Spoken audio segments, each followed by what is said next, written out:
Gambian forces arrest 37 Spain-bound migrants along Gambian coast. Gambians demand implementation of the TRRC recommendations.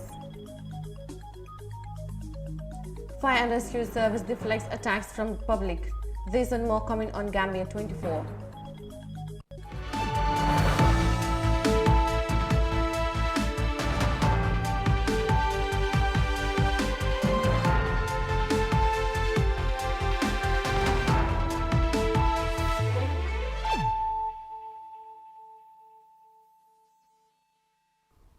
Good evening, this is Gambia 24 News with me, Mariama Cham, and thanks for joining us.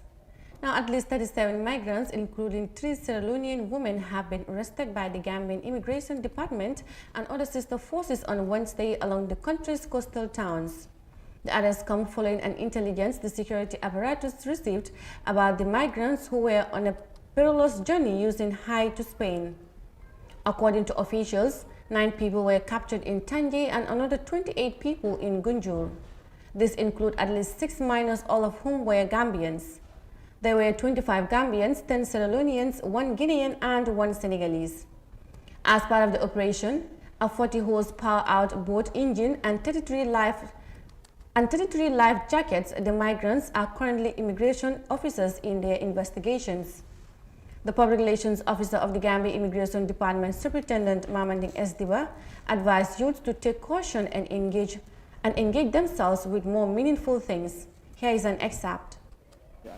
But no, so far we are not aware of any one of them coming from their countries purposely to make this place a takeoff point. What's your advice to people that we want to call on the general public once again that we need to avoid this irregular migration.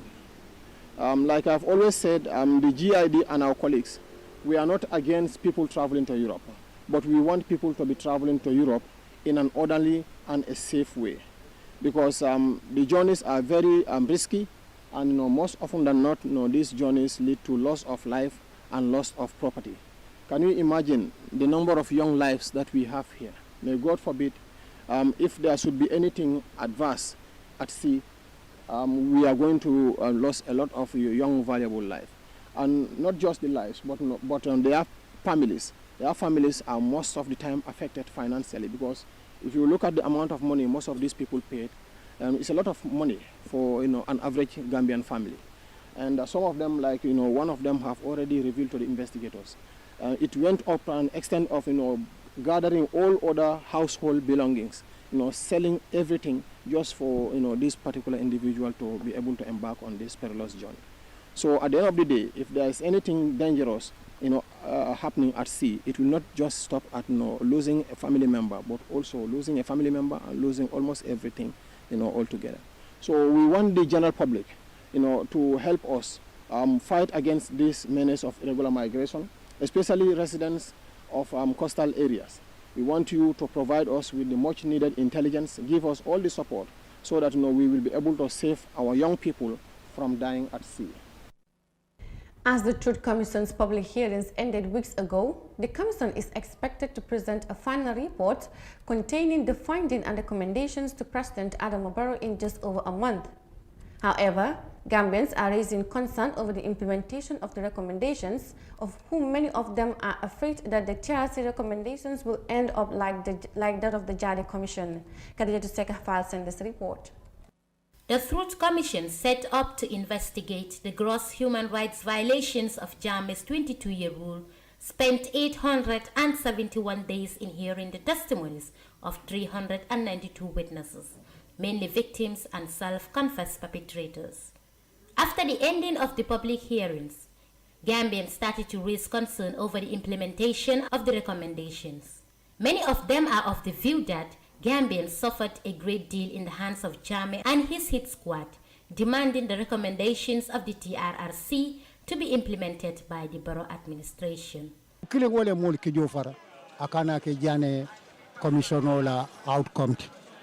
There is one thing that scared us. We don't want the outcome of the TRRC to follow the footsteps of the Janneh Commission. The outcome of the Janneh Commission did not satisfy the people because of the recommendations were given to Barrow and it was never implemented. The same goes to the Faraba incident. The brutality which Jammeh and his soldiers committed should not go in vain.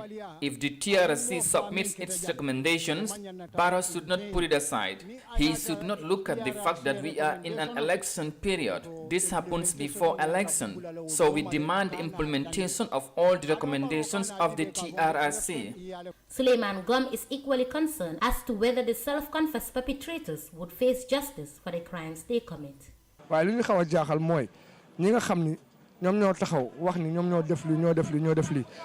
opinion is we watch the TRRC proceedings from the start to the end. What we are concerned about is what would be the penalty for the perpetrators who testified before the commission.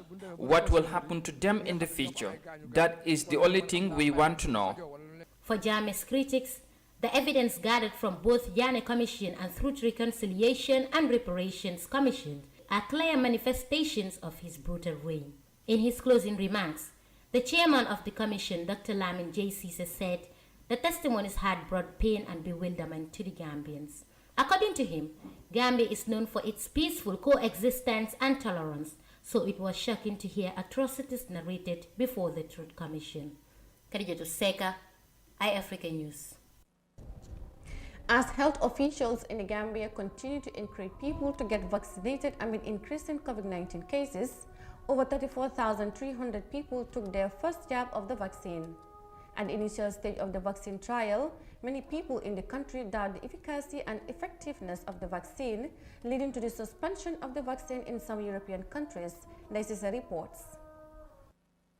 In March 2021, several European countries paused the use of the AstraZeneca COVID-19 vaccine after several reports of blood clots. Despite the suspension of the vaccine by these European countries, the vaccine continues to take its toll in the Gambia as over 32,372 have been vaccinated so far. These include the frontline workers, security personnel and government top officials, including the president, as well as those with complicated illnesses. During the process of the vaccination, misinformation has made the process very difficult for health officials, as explained by Mbanjai from the expanding program immunization.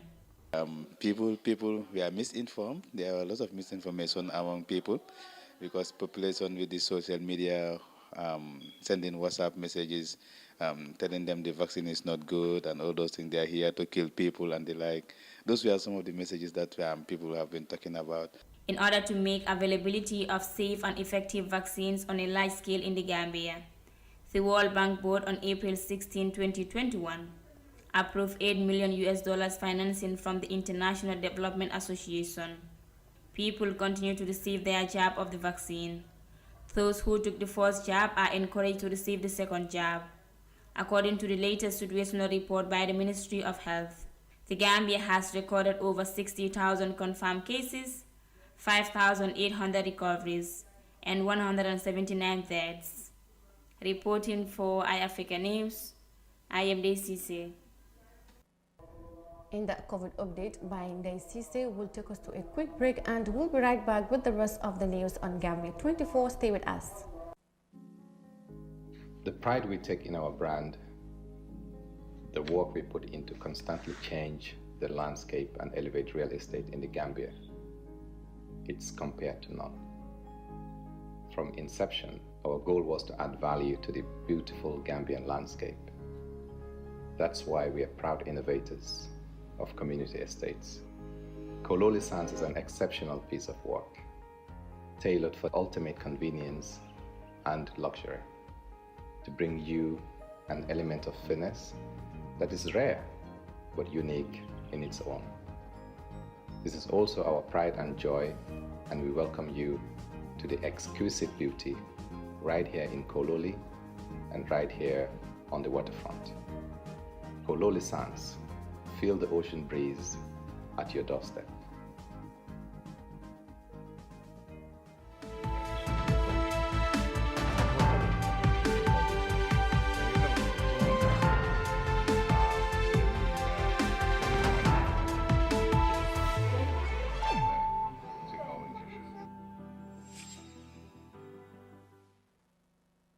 Welcome back, and this is still Gambia 24 News. Now, in a joint press briefing on the security operation Zero Crime, the Gambia Fire and Rescue Service clarifies allegations from the public as total misconception of its operation. Deputy Public Relations Officer of the Fire Service echoed the mandate to save lives and properties, as Jallo files in this report. The Deputy Public Relations Officer of the Fire and Rescue Service, Amadou FM Jai, spoke at length on the mandate to save lives and properties. The Fire and Rescue Service, he said, is doing its best to enlighten the public on safety measures in cases of fire outbreak without acknowledgement from them. He stressed on the issue of allegations on the fire service without due consideration of the loopholes faced by firefighters during service delivery. Fire outbreaks, as we speak, you can most of the media houses are always going there to see what is damaged. It's not because of the fault of the fire brigade, but most of the time is the fault of the people that are within that community. Right, recently we were attacked in Talinding. Serekunda was attacked in Talinding. Banjul, likewise, the airport was attacked in Talinding. But fortunately for the family, they felt if the fire service was there, the damage will be minimized. If we are to go and save life and properties for your family, and our life is at danger, what should we do? We run for our life. According to Njai, traffic blockage to emergency sites is one of the biggest challenges to firefighters, contribution to poor performance of the service. The factors responsible for that is one, the late calls. Late calls is a serious problem in this country. They will act on themselves, try to fight the fire. When the fire escalates, that's the time someone will say, let me run to the fire service. Instead of calling, you run. If you have a motorbike, you probably risk your life. If you have a car, you're in traffic. You can just hit cars and go to the station. So the best approach you should do is to have the number and call on time. Rampant fire outbreaks resulting to serious damages are observable, especially in the Kanifing municipality in recent months. The public who need the services of the fire and rescue intervention could be found complaining of unsatisfactory performance every now and then. Reporting for iAfrica News, Aisha Jallo. Now, the focal person of Child Protection Alliance says child labor is common in the Gambia as laws that protect their rights are not fully implemented. Lamin K said he made the remarks ahead of this year's World Day Against Child Labor, a day set aside to recognize ways and means to prevent children from harmful practices. Details in this report. Child Labor Day is the exploitation of children through any form of work that deprives children of their childhood. According to reports, key among the reasons of child labor globally is high rate of poverty and unemployment, limited access to free education, among others. Child labor can result in extreme bodily and mental harm and even death in some extreme cases. It also leads to slavery and sexual or economic exploitation. Lamin K. Saidi, youth coordinator and advocacy focal person at Child Protection Alliance, says child labor is common in the country, noting that it poses a threat to their health and growth. I'm sure practically, when you walked out on the streets of Tabokoto, Latrikunda, Kairava Avenue, Banjul, you go to Bara Ferry Terminal, you go to Farafenye, you go to Basse, you practically see children, exposed to child labor in its, worst form. But of course, go to Bakote dump site where you see children scavenging. On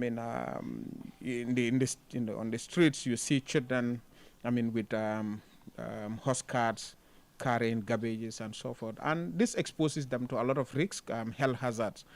Child labor also exposes children to lots of risks, and as a result, many of these children are being exploited in this environment. Despite child labor being a common cause in the Gambia, Mr. Saidi says there are laws that protect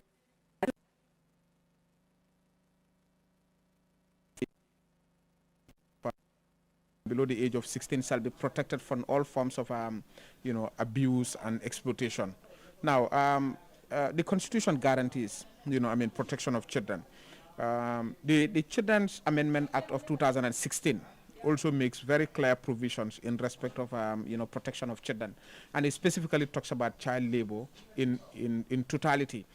the Children's Amendment Act also aligns itself with the ILO Convention, and other international treaties. According to the United Nations International Children Emergency Fund, UNICEF, the Convention on the Rights of the Child spells out the basic human rights that every child under the age of 18 has. These fundamental rights include right to survival, the right to develop to the fullest, the right to protection from harmful influences, abuse and exploitation, among others. Reporting for iAfrica News, I am Mariama Cham. And that report on Child Labor Day will bring us to the end of Gambia 24 News. I am Mariama Cham. Thanks for your company and do have a good night.